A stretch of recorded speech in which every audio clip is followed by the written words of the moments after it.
He jerked the steering wheel hard to the right, but the rear tire followed, and the entire car lurched violently as it began sliding down the embankment. "No, no, no, no!" Simon shouted, desperately wrestling the wheel. At the last possible second, the tires caught the edge of the pavement again, launching the car back onto the road, only now it was aimed straight toward the opposite side. He cried out again, this time unable to form words, yanking the wheel back while slamming the accelerator to the floor as though speed alone could save him.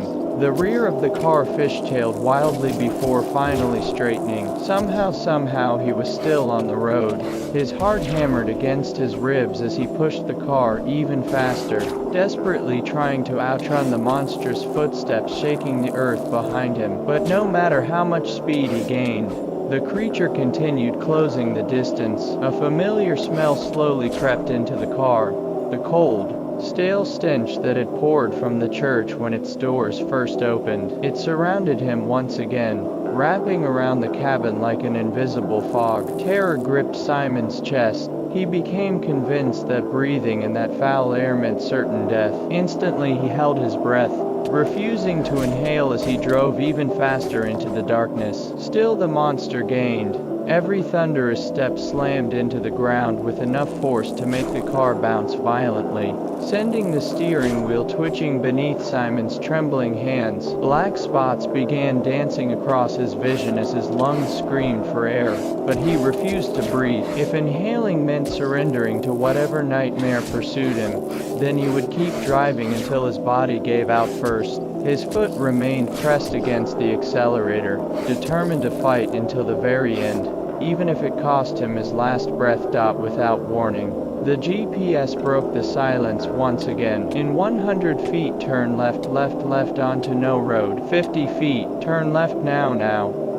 Simon glanced toward the driver's side. There was no road waiting for him, only endless rows of gravestones disappearing into the darkness. Straight ahead, the narrow road continued into the night, but his lungs felt as though they were on fire. Desperate and with no better choice, he yanked the steering wheel to the left. The car bounced violently as it left the pavement, crashing over uneven ground so hard that nearly all the air was forced from his chest. Somehow, impossibly, a narrow footpath appeared ahead, weaving between the graves just wide enough for his car to squeeze through. Behind him, the colossal creature let out a deafening roar, while the chorus of the undead rose beneath it, like a promise that death was only moments away. Simon swerved wildly between headstones, barely keeping control of the vehicle as his body screamed for oxygen. Every instinct begged him to breathe, but panic kept his throat locked shut. The thunderous footsteps behind him grew louder with every passing second, shaking the ground beneath the tires. Then, without warning,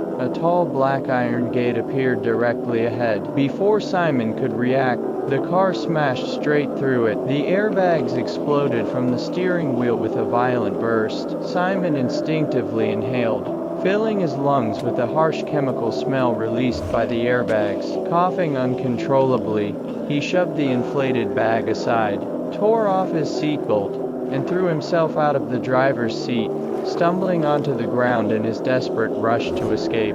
For several long seconds, he simply lay there gasping for air. When he finally looked up, the nightmare was gone. His battered car sat motionless at the entrance of an ordinary cemetery. The front bumper was crushed, one headlight shattered, and a broken chain lay across the ground where the wrought iron gates now hung wide open. Above him, the full moon cast a pale glow over a peaceful landscape. Neatly arranged gravestones rested quietly beneath old trees, and a small caretaker's house stood atop a gentle hill, near the center of the cemetery. Everything was perfectly still. No monsters, no endless sea of graves, no towering creature. Nothing moved, nothing made a sound. After several minutes, Simon slowly climbed back into the car. He drove the rest of the journey in complete silence, refusing to switch the radio back on.